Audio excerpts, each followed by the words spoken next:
Boxing King Media, in association with Boxer, delighted to have with me esteemed journalist Dan Rafael. Dan, good to see you as always. Firstly, how are we doing?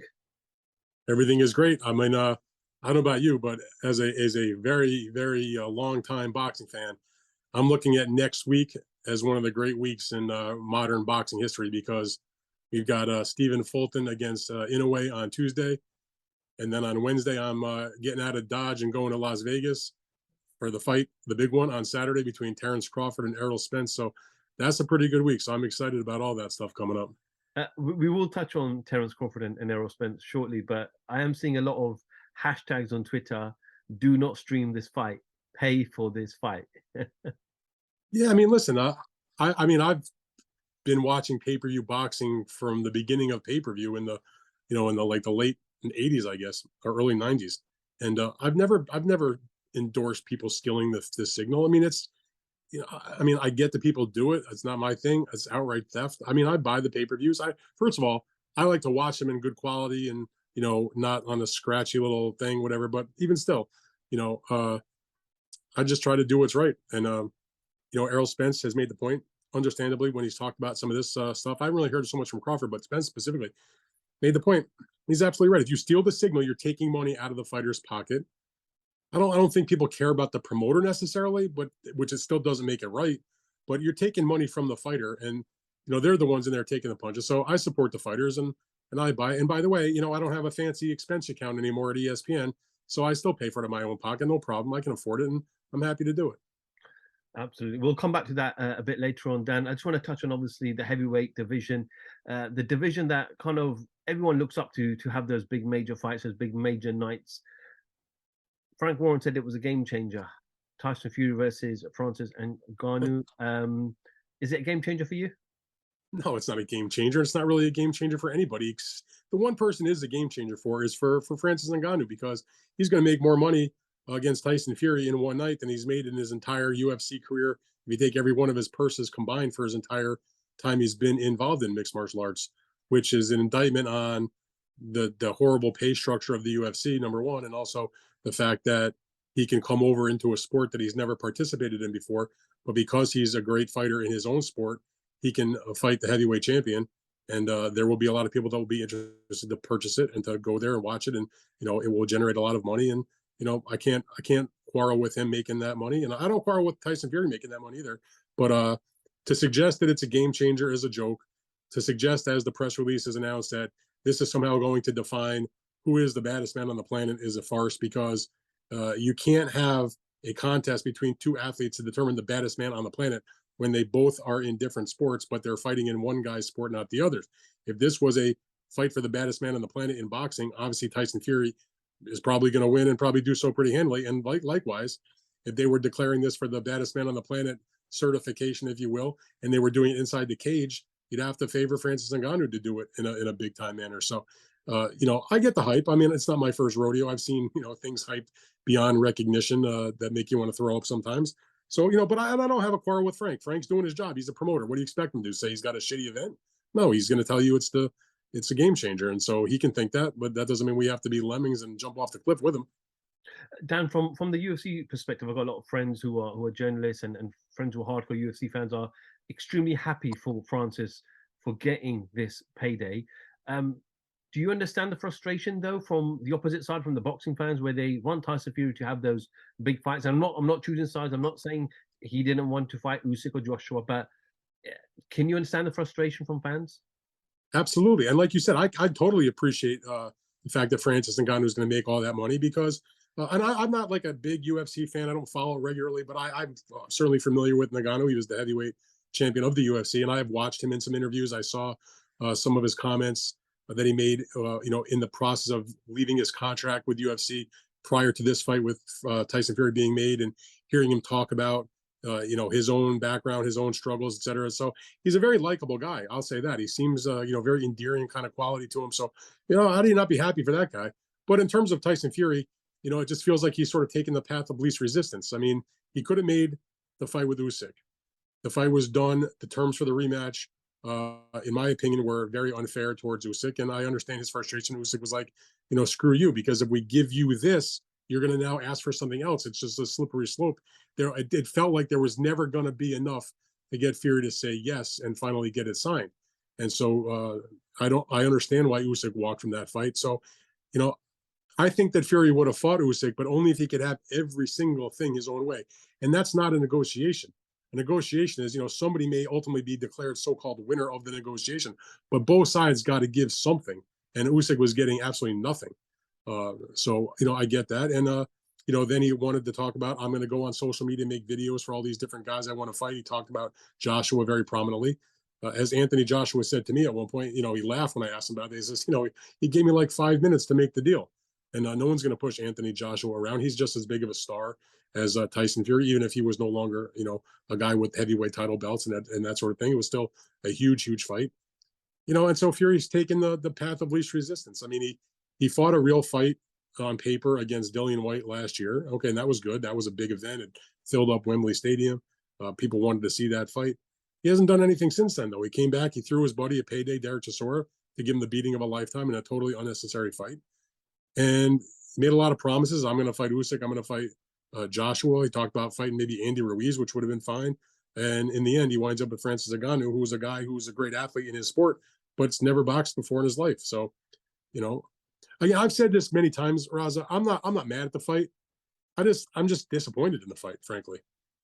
Dan, a lot of ex-fighters, Tony Bellew, FROCH, come to mind.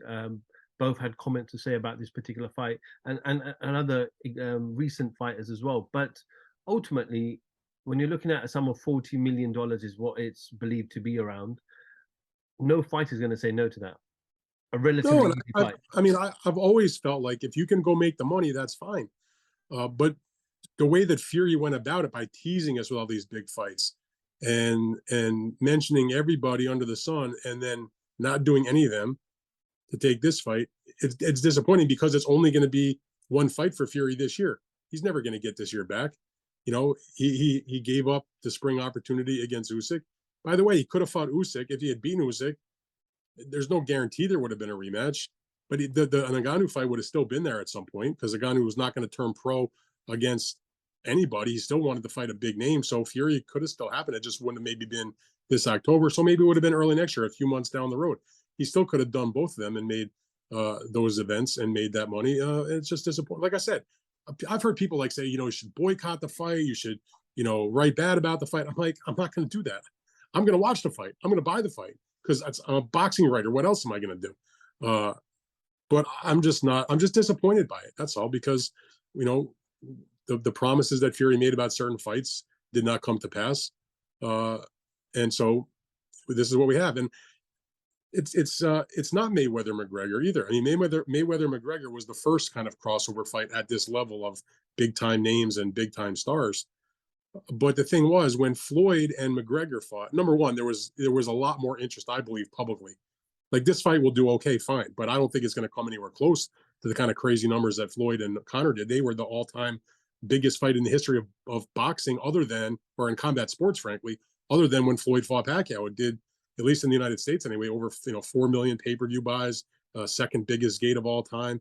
So, there was a true public desire for the match. I don't get the sense that boxing fans, and I don't think MMA fans are screaming for this one, number one.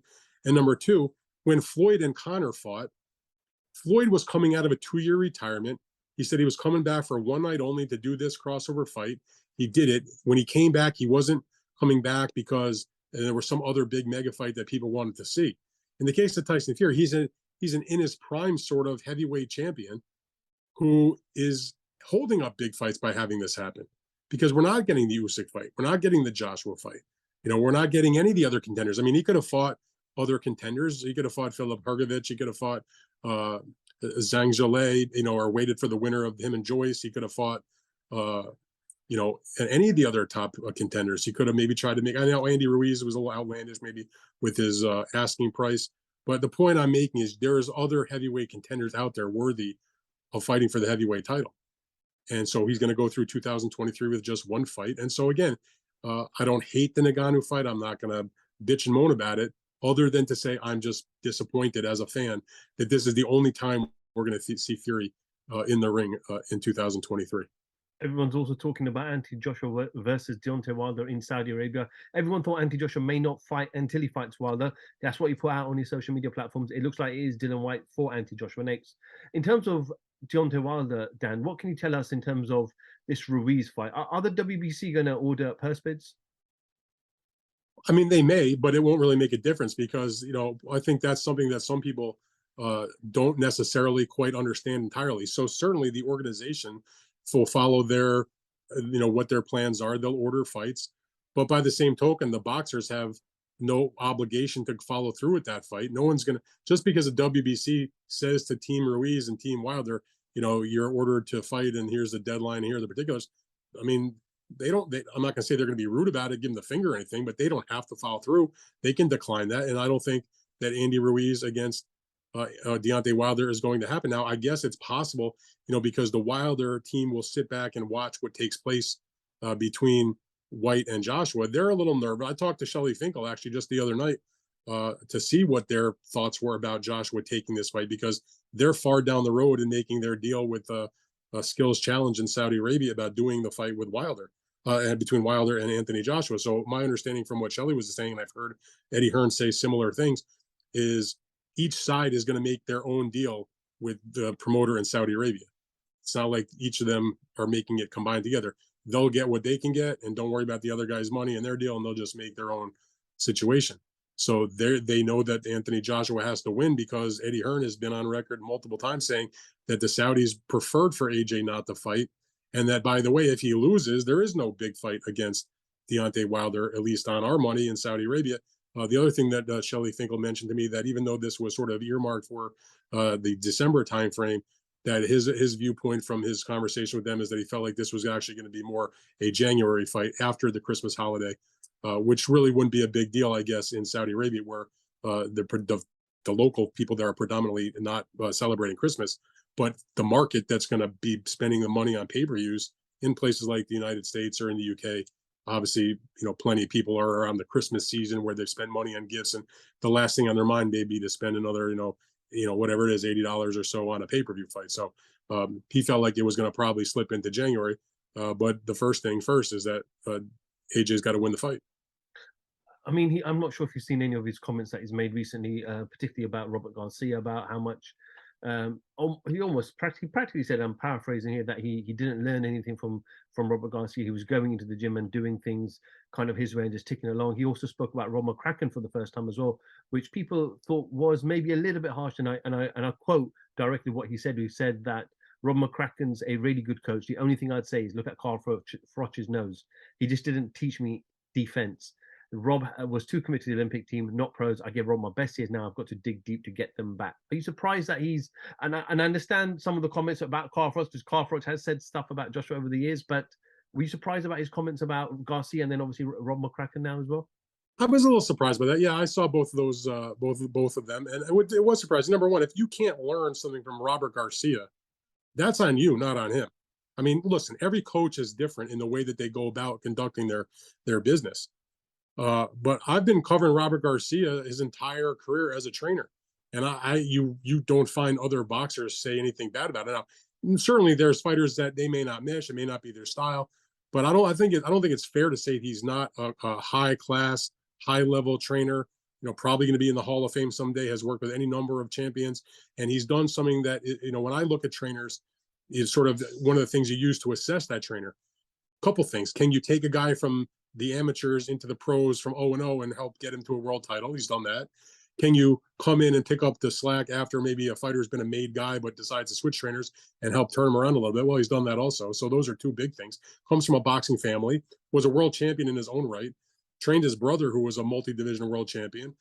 His father was a top, a very respected trainer.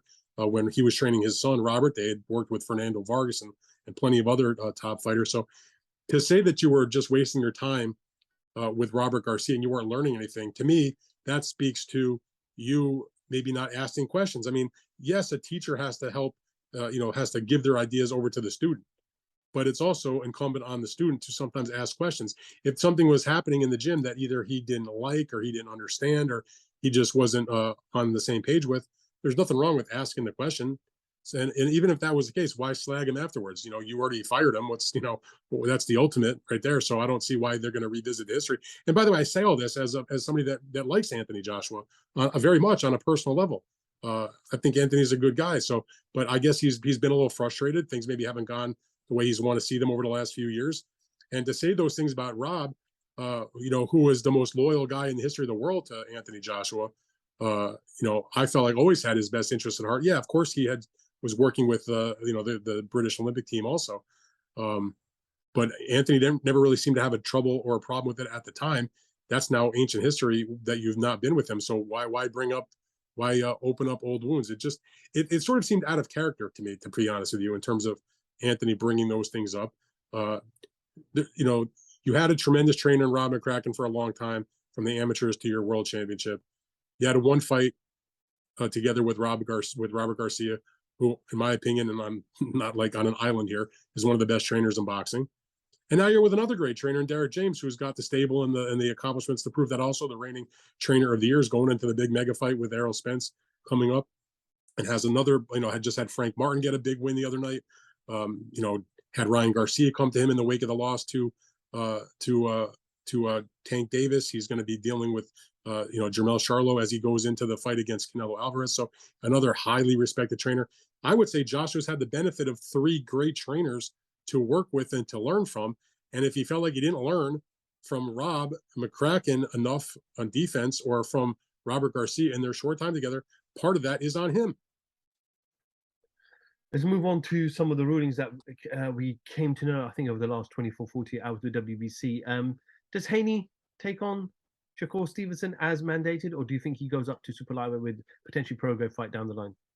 That's a good question. I don't know the answer to that, but I'll say this: it's similar to what I mentioned to you before when it came to the possibility of the WBC if they were to order a purse bid, for example, for a fight between Deontay Wilder and Andy Ruiz. Just because the WBC says that Devin Haney has until Friday to make his decision known to them whether he will decide to take on the mandatory at lightweight, which is Stevenson, as you mentioned, or to go to 140, where Regis Prograis would be ordered to fight him. He doesn't have to do that. He could opt for anything. He could talk to PBC and say, hey, what's Tank Davis doing this fall? He's my WBA mandatory in the lightweight division. He could certainly follow through. If you saw a few days ago, there was a back and forth between him and Teofimo Lopez on their social media.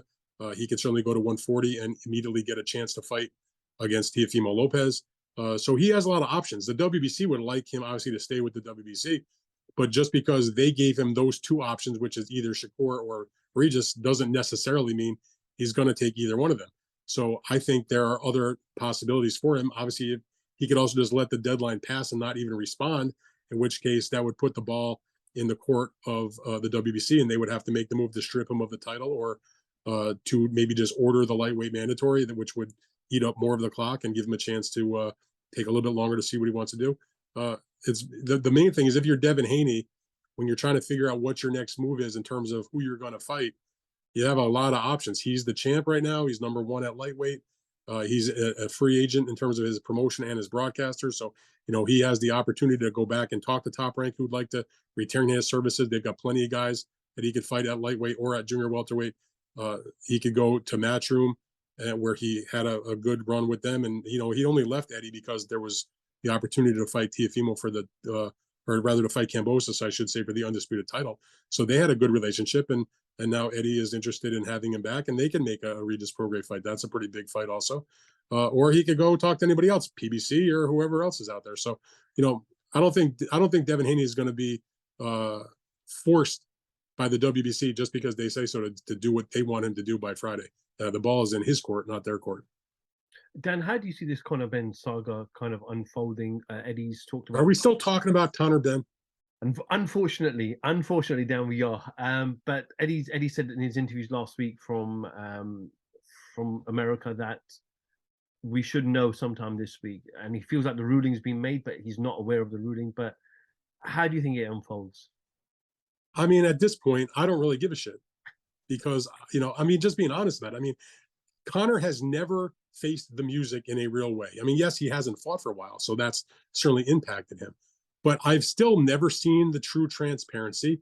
I've never seen a organization, like in terms of the British board, like have a hearing, hear evidence, rule on it. You know, in the United States, if you have a positive drug test, let's say you're in Nevada, which is where the most, often this happens.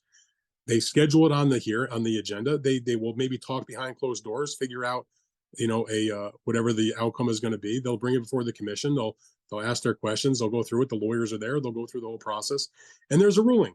And at the end of the day, you're either, you get suspended for a year or 8 months or whatever the number is. Maybe you pay a fine, and you move on with your life. You serve your time and you go on. And they don't give you like the death penalty. It's not like you never going to fight again. You take your medicine and you deal with it. I haven't seen that happen yet with Conor Benn. So, they can talk all they want about everything, but until it's been settled one way or the other, I think the whole thing is just sort of, it's a sideshow at this point. I mean, is there really? I mean, he's going to need to have the fight in the UK, or to have somebody internationally spend a tremendous amount of money to bring him in there, like a Saudi Arabia. There's really, I mean, I heard at one point they thought about maybe they would fight here in the United States. Well, there's really no market for him here in the US because it's not like he's even that known. It's not like people hate him here. They just don't really know him here one way or the other.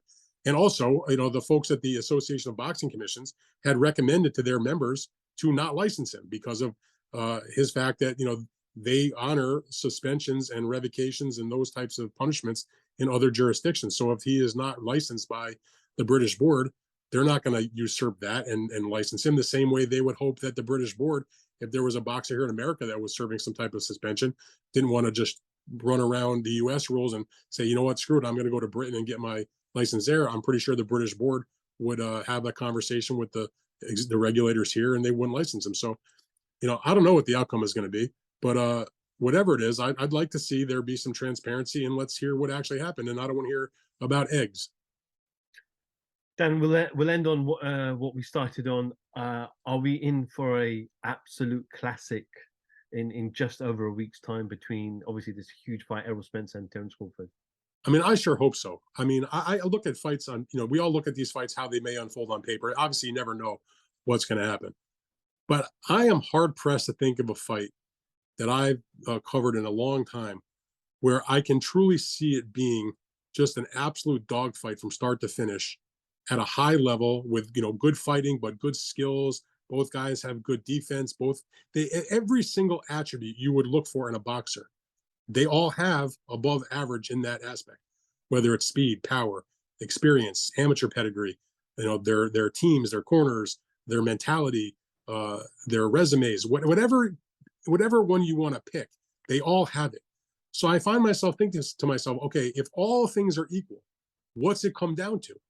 To me, it comes down to who's the guy that just wants it more when the time comes where you really got to dig down and it's the 10th round and you're tired and maybe you got a little dinged up and, you're gasping a little bit. I mean, who really has that inner reservoir? And even when I think about that, I think both guys have it.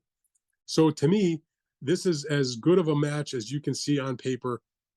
Look, I've been doing this for a very long time and I've got an opportunity to cover a lot of huge fights and really close fights on paper that were super exciting for the fans and for the press and just big mega events. But in terms of just the even match of this kind of fight, it's got everything you could possibly want. I am so excited to be there that all I've been doing is thinking about this fight for the last little bit. I mean, yeah, we have all these other distractions, let's say, that come into it, whether it's the Ngannou and Fury sideshow or all this stuff about your man Conor Benn or any number of other fights. I'm excited about other fights as well, but this one, I hope it lives up to the billing, and I hope that when we all spend our money and people watch it, that we'll be talking about this for years to come. I want to see a classic because I've seen lots of classics, but there's also been huge fights that I have covered that were duds that maybe were okay, but didn't even come close to living up to the hype. And I hope this one does because the fighters deserve it, and we as fans deserve it. Well, we'll look forward. It's not too long away now. Dan, always appreciate you giving me a little bit of your time. I know it's a bit late tonight, especially in the UK here, but yeah, always great catching up with you. And hopefully we'll do a face-to-face very, very soon. My pleasure. Great to talk to you. Dan Rafael, thank you for speaking to Boxing King Media.